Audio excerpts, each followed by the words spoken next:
To turn down new developments in the Menendez brothers case. Family members are pushing for their release before Thanksgiving as the Los Angeles DA considers recommending them for resentencing in the 1989 murders of their parents. Juju Chang here with the story. Good morning, Juju. Good morning, George. It's a remarkable gathering, actually. It's the Menendez brothers, family, and loved ones doubling down on their first real glimmer of hope for freedom in 35 years after being sentenced to life in prison without parole. Much of that new hope is sparked by a new generation and a newly informed older generation who believe the brothers have been punished enough. This morning, the family of the Menendez brothers, the duo who shot and killed their parents inside their Beverly Hills home and skyrocketed to infamy, are renewing their push for the brothers' freedom. Too much punishment. They were punished just by being with that man all those years and having their mother ignore it. Nearly 24 relatives set to gather in Los Angeles tomorrow, putting pressure on the district attorney to officially recommend resentencing in their case. Was this a miscarriage of justice? Yes, absolutely. Absolutely, it was a miscarriage of justice.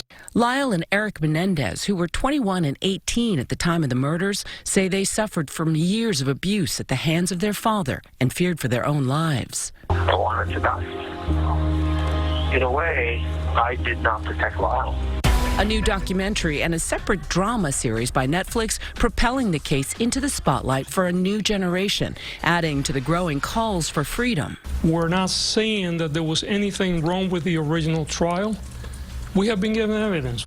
In a stunning announcement earlier this month, LA County DA George Gascon saying his office is reevaluating the murder case in light of new evidence, including a letter Eric wrote to a cousin 8 months before the murders, detailing the alleged abuse.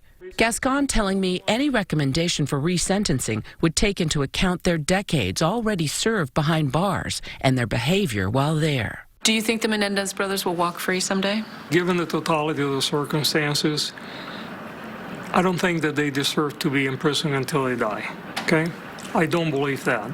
Comedian and actress Rosie O'Donnell telling me she sees herself as a big sister to Lyle and Eric, visiting them on multiple occasions. Do you believe the Menendez brothers have been rehabilitated? They have gotten college degrees, they have helped people dying, they have done palliative care, they've worked with guide dogs. But there are still those who believe the brothers belong behind bars. I think it's all nonsense. I think Lyle Menendez is one of the world's greatest, most accomplished liars. The next step is for all of that evidence to go into a courtroom, for a judge to hold a hearing and ultimately decide on the outcome. If a defendant is resentenced and their sentence is changed from their original conviction, it's going to be up to the judge. Now, the LA district attorney told me that he plans to make this recommendation in October, within the next couple of weeks.